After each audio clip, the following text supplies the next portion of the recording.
No sé si os ha pasado en alguna ocasión que habéis tenido una reunión familiar, una celebración, y os habéis acordado de alguna persona que ya no está entre vosotros y habéis empezado a hablar de anécdotas que habéis tenido con esa persona, momentos en los que habéis reído, en los que habéis tenido miedo, sorpresa, incluso a lo mejor por las que habéis llorado.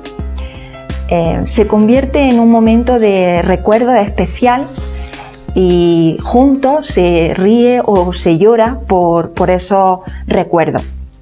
La frase más común en una conversación así sería: ¿te acuerdas cuando fulanico hizo tal cosa? ¿O cuando pasó tal otra? Estoy convencida de que habéis tenido alguna experiencia similar a esta, si no igual, y por eso creo que podéis entender a lo que me refiero. Y esta es la sensación que yo tengo con el libro de Génesis.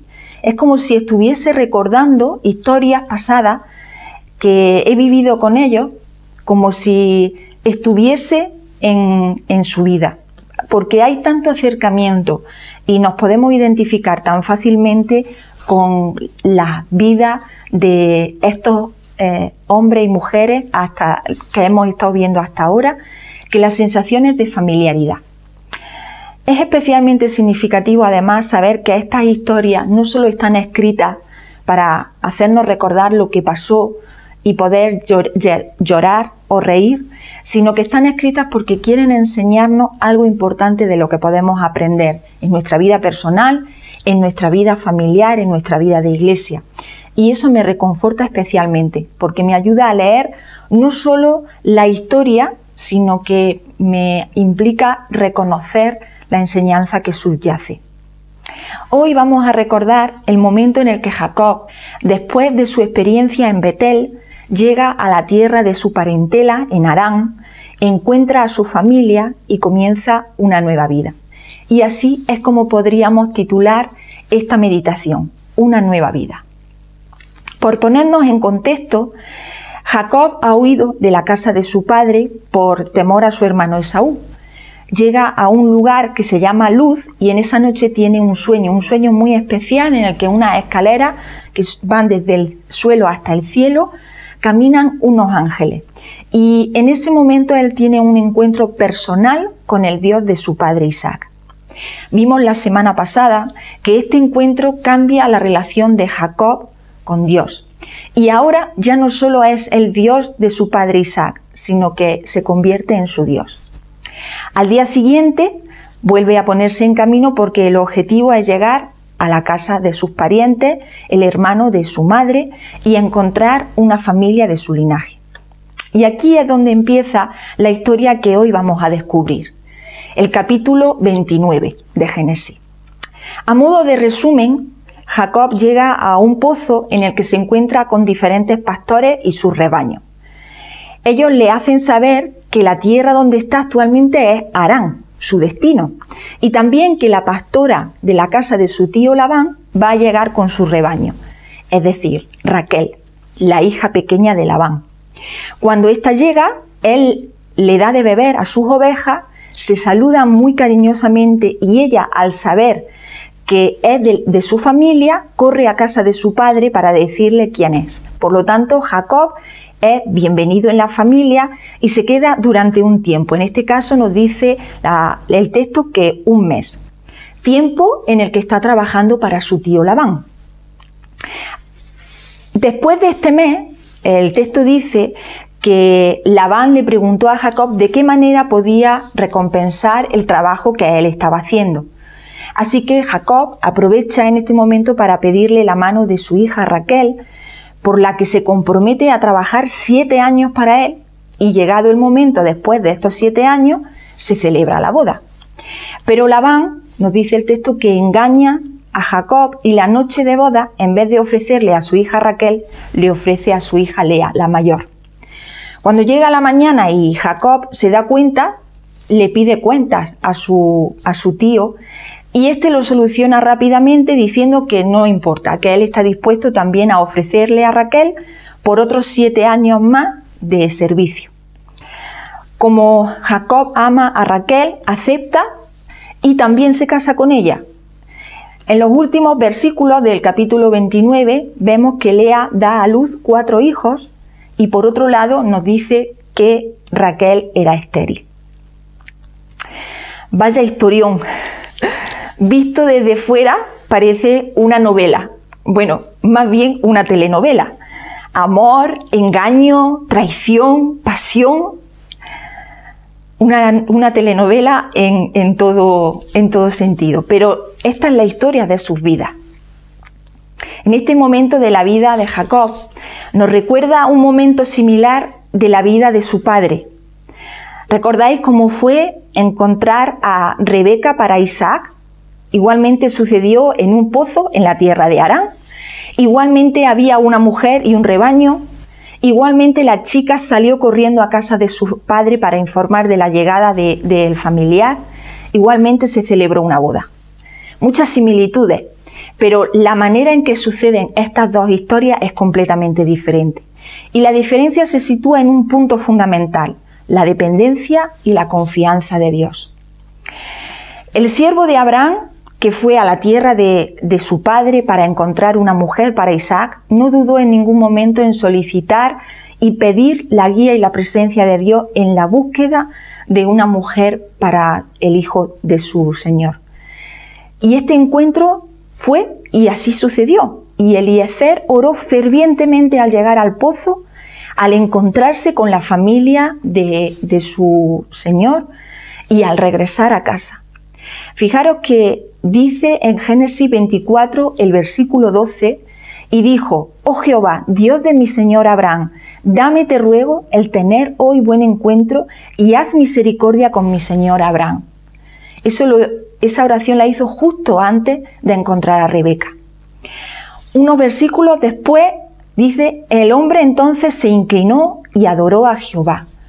Y esto fue justo cuando se dio cuenta que Rebeca era la mujer que Dios había escogido.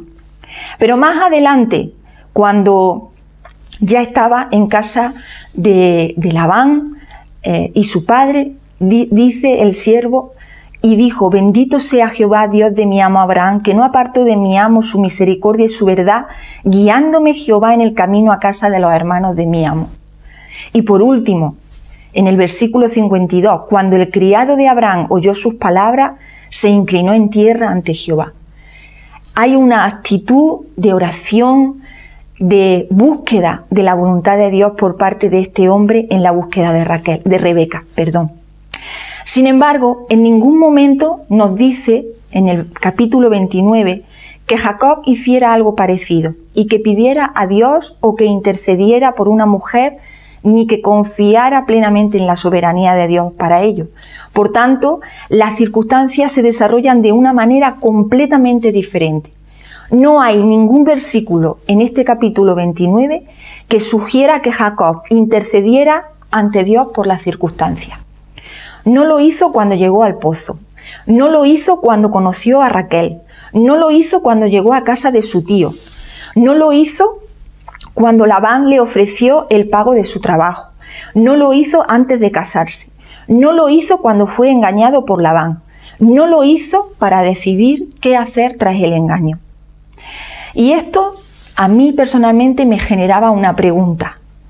¿Sucedió entonces algo significativo en Betel que transformó la vida de Jacob? ¿Realmente reconoció a Dios como Dios de su vida y su vida cambió? Porque no lo parece.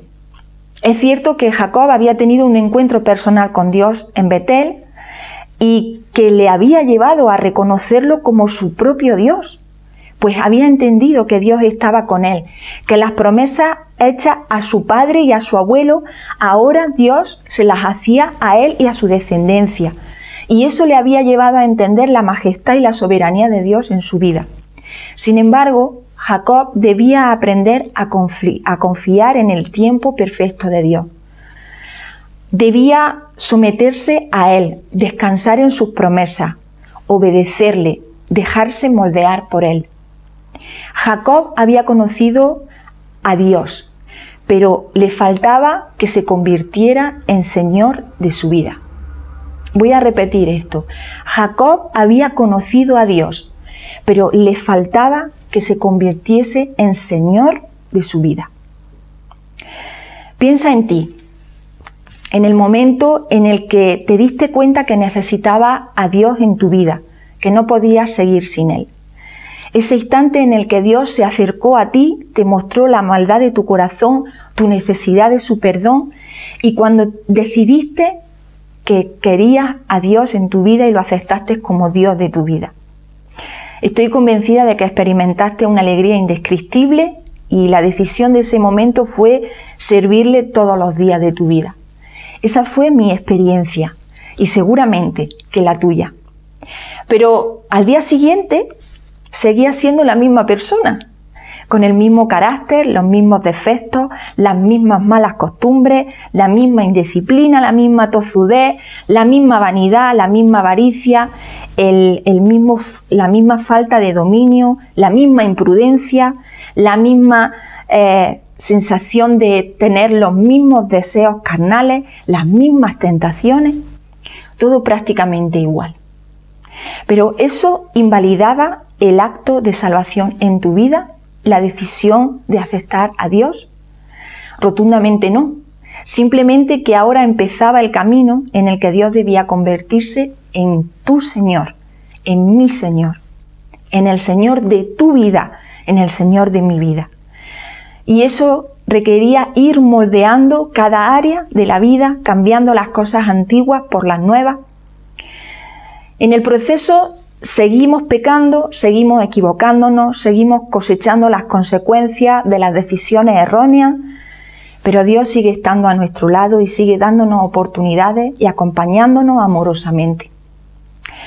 Aunque a veces esto implica disciplina, siempre está presente la gracia de Dios y su capacidad de reorientar las circunstancias y llevar a cabo su plan perfecto en nuestras vidas.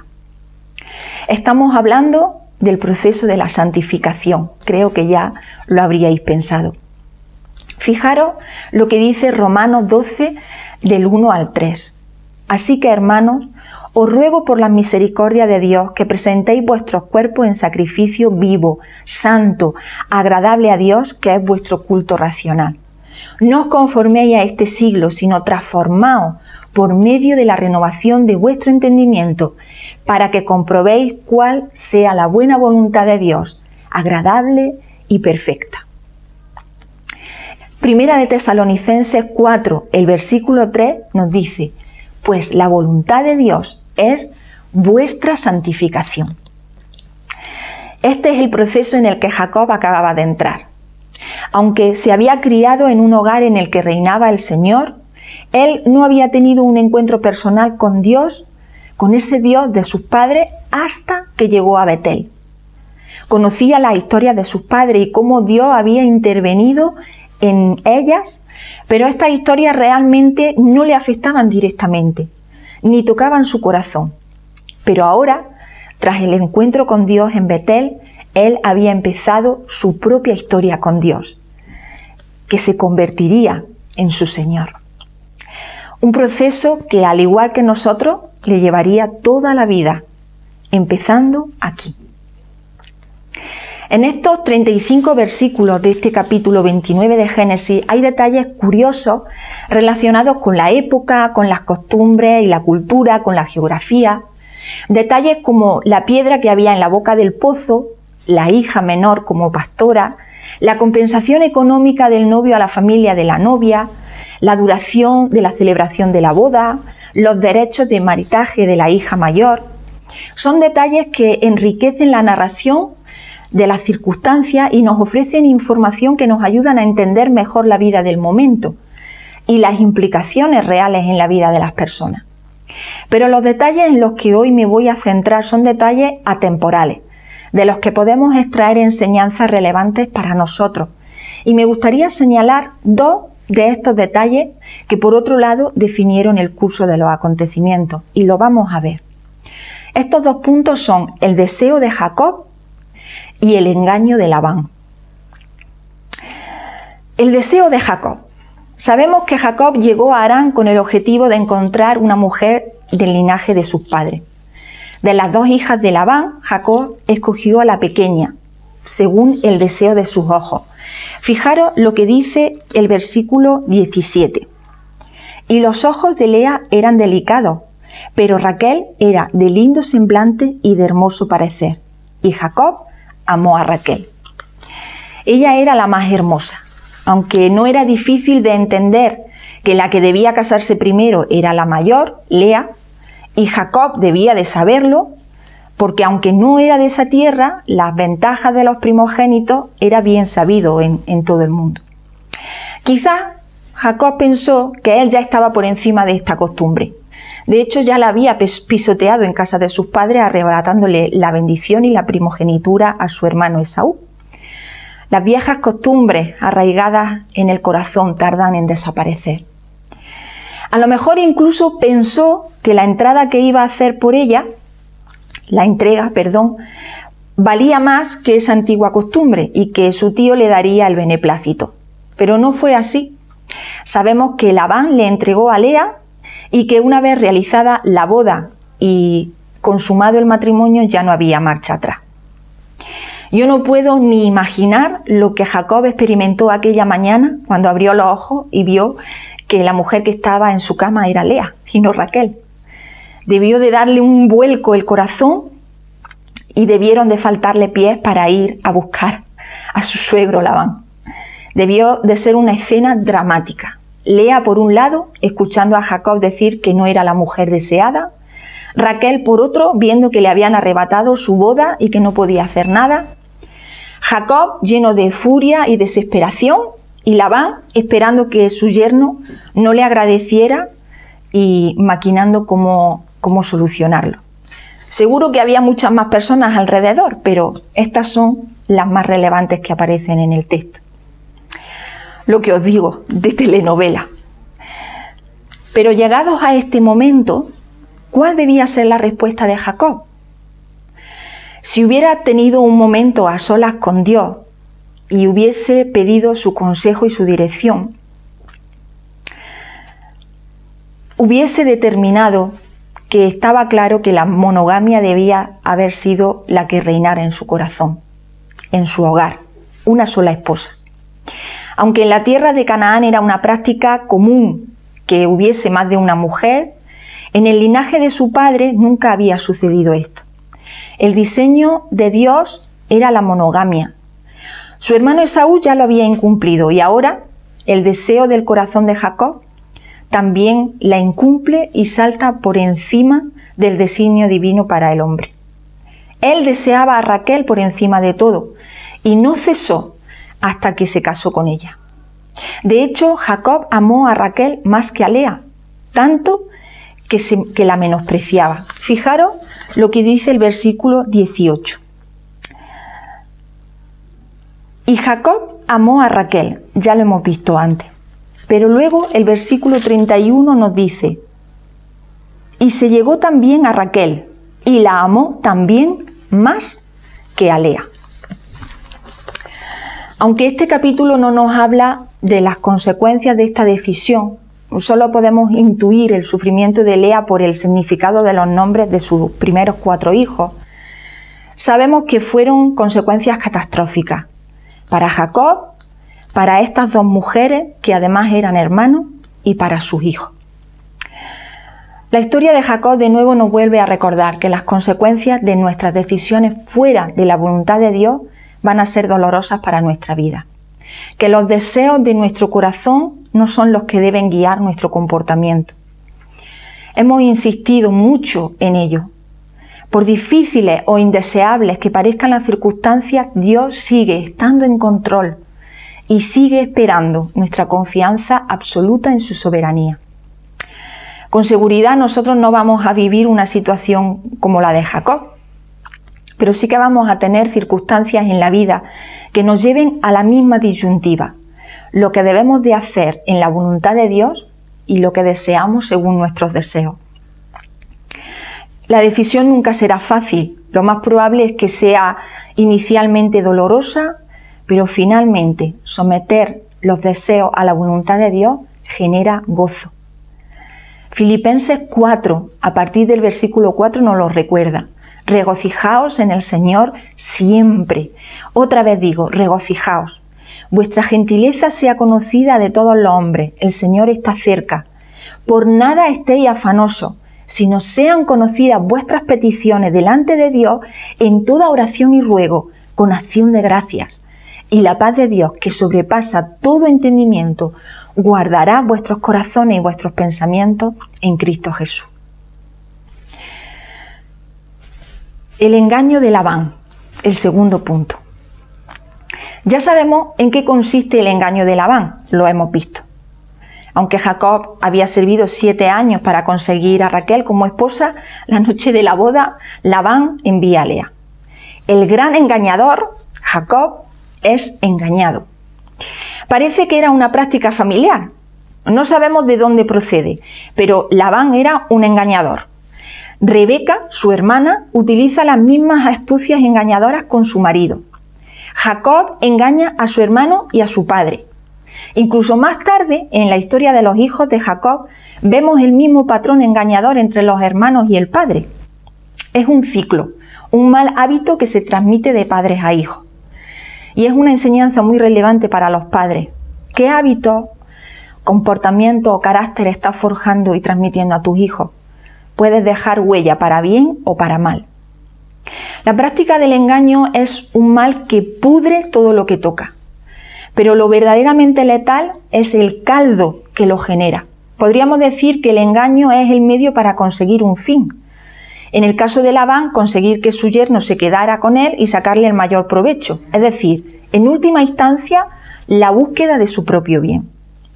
La mentira y el engaño siempre parten de un corazón autocomplaciente, narcisista y vanidoso, y buscan alimentar esos deseos. Con su estrategia mentirosa, Labán dio la espalda al diseño perfecto de Dios para el matrimonio. Incitó a pecar a sus hijas y a su yerno. Facilitó la ruptura de la relación entre dos hermanas y el menosprecio hacia la mayor. Llevó a sus hijas a una vida de sufrimiento y desgracia marital. De nuevo, las consecuencias de la desobediencia, dolorosas para todos. Hoy en día seguimos siendo seducidos por esta realidad. El padre de la mentira, Satanás, que desde el inicio de la historia engañó a Eva, se sirve de esa misma astucia engañadora para hacernos pensar que merecemos tener lo que deseamos, que debemos hacer lo que sea para conseguirlo, que no importa el medio, sino el fin. Incluso que podemos desobedecer o dar de lado a la palabra de Dios si parece que no nos conviene. Tanto Jacob como Labán deseaban cosas fuera de la voluntad de Dios.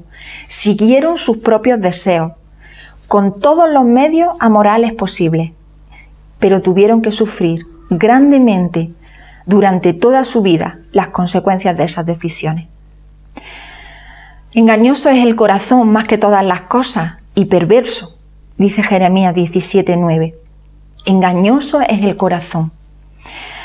Por eso tenemos que aferrarnos a Filipenses 4:8, que dice: por lo demás, hermanos, todo lo que es verdadero, todo lo honesto, todo lo justo, todo lo puro, todo lo amable, todo lo que es de buen nombre, si hay virtud alguna, si hay algo digno de alabanza, en esto pensad. Hay un refrán que dice que nadie escarmienta en cabeza ajena. Y yo creo que todos podemos asentir. No somos capaces de aprender de los errores de los demás, sino que tenemos que cometerlos por nosotros mismos. Si fuera de otra manera, la humanidad sería diferente. En el caso de la santificación ocurre lo mismo. Cada uno de nosotros tenemos que experimentar el sufrimiento de las consecuencias del pecado de nuestro corazón para ser conscientes de la necesidad del perdón y limpieza divina a diario. Menos mal que la gracia del Señor cubre nuestra necedad y su soberanía sobrepasa todas nuestras meteduras de pata. ¿Cómo crees que hubiera sido la narración de este capítulo si tanto Labán como Jacob no se hubiesen dejado guiar por sus deseos carnales y engañosos? ¿Crees que las consecuencias en sus vidas y en las vidas de las personas que amaban y en las de sus descendientes hubieran cambiado? ¿Estás sometiendo tus deseos a la voluntad de Dios y dejando que el Señor te santifique y domine en tus decisiones? Dice el Salmo 37:4, deleítate a sí mismo en Jehová, y Él te concederá las peticiones de tu corazón. Busca el deleite en el Señor, en su palabra. Búscalo a diario, orando con toda oración y súplica. Y el Señor dice que te concederá las peticiones de tu corazón. Siempre lo hará conforme a su voluntad. No porque Él sea así de tozudo, sino porque su voluntad es lo mejor para tu vida, lo mejor para tu santificación y lo mejor para que vivas una vida plena y de gozo. Así es que deleítate primero y asimismo en Jehová. No te deleites tanto en los deseos de tu corazón, somételos al Señor, porque así Él te concederá las peticiones de tu corazón y te dará la capacidad de vivir en su voluntad con un gozo que no se puede explicar. Que el Señor os bendiga.